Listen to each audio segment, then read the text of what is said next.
Hi, I'm Dr. Walter Mawichuk, and I'm here to talk to you about alleviating emotional problems related to money and managing your money. I read an article the other day in the Wall Street Journal about a legion of mental health professionals attempting to help people with what they called financial therapy. This is emotional problems related to disciplining yourself to save money, spend money, and overcoming fears about investing money and planning prudently for your retirement. It occurred to me that rational emotive behavior therapy is uniquely well qualified to help people because emotional problems related to money really come down to anxiety and unhealthy envy and indulgence, short-term hedonism, a lack of discipline, and REBT addresses these unhealthy emotions and behaviors quite effectively. In rational emotive behavior therapy, we help people take responsibility for their behavior, their skill at saving money, investing it, learning about it, and growing it. And emotional problems like anxiety and unhealthy envy can undermine using money effectively and investing it wisely. In today's intermittent reinforcement email message, I go through how REBT can help you solve some of the unhealthy emotional problems you have with money and get you on track so that you build wealth, save it wisely, and then spend it. Because after all, money is a tool. And what good is growing money if, in fact, you never get around to spending it? So the point of today's intermittent reinforcement email message is first to show you the irrational attitudes, the self-defeating, rigid, and extreme attitudes people hold about saving, spending, and investing money. And then showing you the alternative healthy attitudes that would enable you to save, spend, and invest wisely. For example, people may have irrational ideas like it's too hard to discipline myself to live below my means, particularly early in life, so that I can build a foundation that will enable me to have wealth in the future. I must live for today. It's too hard to learn about what would be a prudent way of investing my money. I have to have had the skill bestowed to me by my parents, and I can't take responsibility for having learned or failed to learn how to build wealth and save money and invest it. And now it's too late to learn that as an adult. It's too uncomfortable to sit down with someone who can help me plan wisely. I don't know how to find someone who can help me to plan wisely.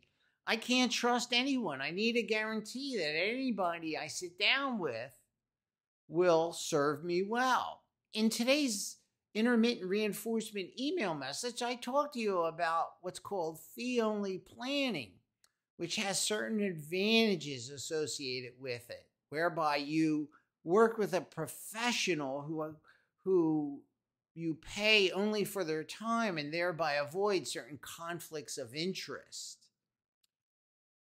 There's a link in today's intermittent reinforcement email message that will help you find such a professional. Now, it's important that you know I have no relationship with the association that I'm pointing out. What I'm trying to show you in this article is that you need to have healthy emotions, healthy attitudes, so that you either educate yourself, which in my view is a challenging thing, or you vet a person who's a professional and has no conflicts of interest so that you can form a long-term relationship and build wealth through collaboration with someone who knows how to do that. As a psychologist, my goal is to help you rid yourself of anxiety that leads to avoidance behavior and avoiding investing. Develop healthy concern that it's important that you cultivate assets that you could rely on in the future when you need to retire, and to relinquish unhealthy envy that could lead you to spending more than you need to or would be well advised to. So the point of this writing is to help you see the attitudes that will undermine your efforts to, one, live in a disciplined way vis-a-vis your income, and two, then work to build wealth. And that may very well mean doing the work necessary to find somebody who can help you. The world of investment has technical language, many different types of investment vehicles or investments that you can make, and you may not want to spend time vetting or picking these investments, but you may very well want to spend time vetting an individual whose job is to know about these sorts of things and how to help you efficiently grow your money and reduce your tax burden.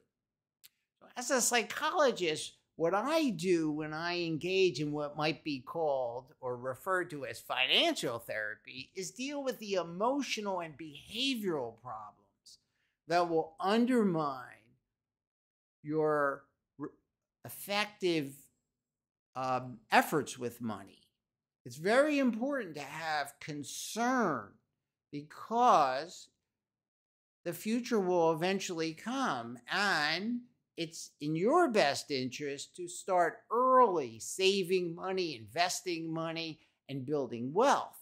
If, as many Americans sometimes do, rely solely on Social Security, you may have insufficient funds to be comfortable in retirement.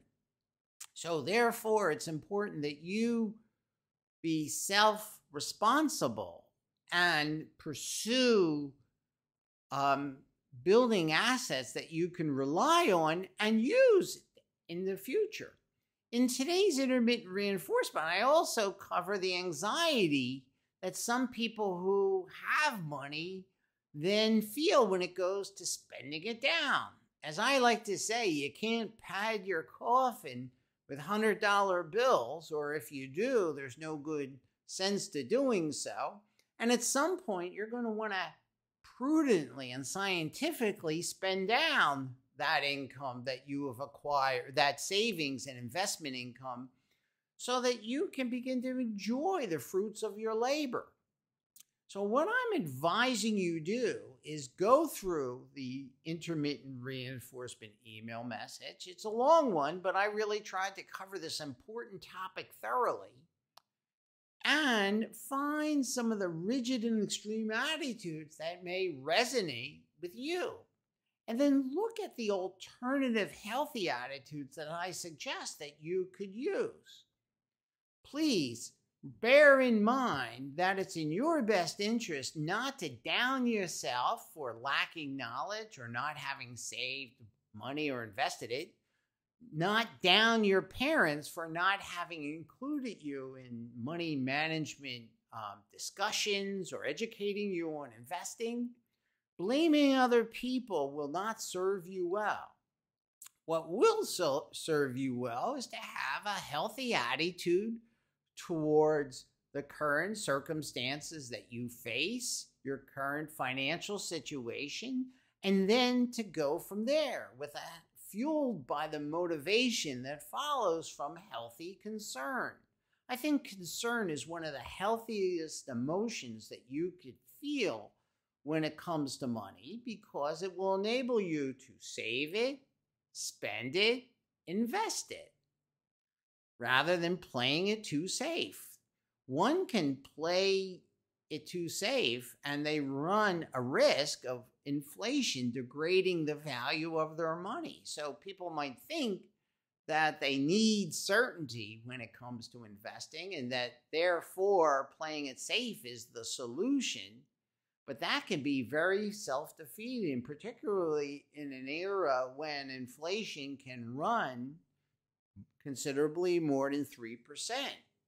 Therefore, I hope that you will take today's intermittent reinforcement email message and really carefully study it, perhaps read it several times, and begin to figure out how it can help you relate to money more effectively, how it can also help you include your partner in the decision-making process, which also can be a problem when it comes to money, because sometimes people in relationships argue about money. And who wants to argue? Certainly that doesn't help the bond you have with your partner.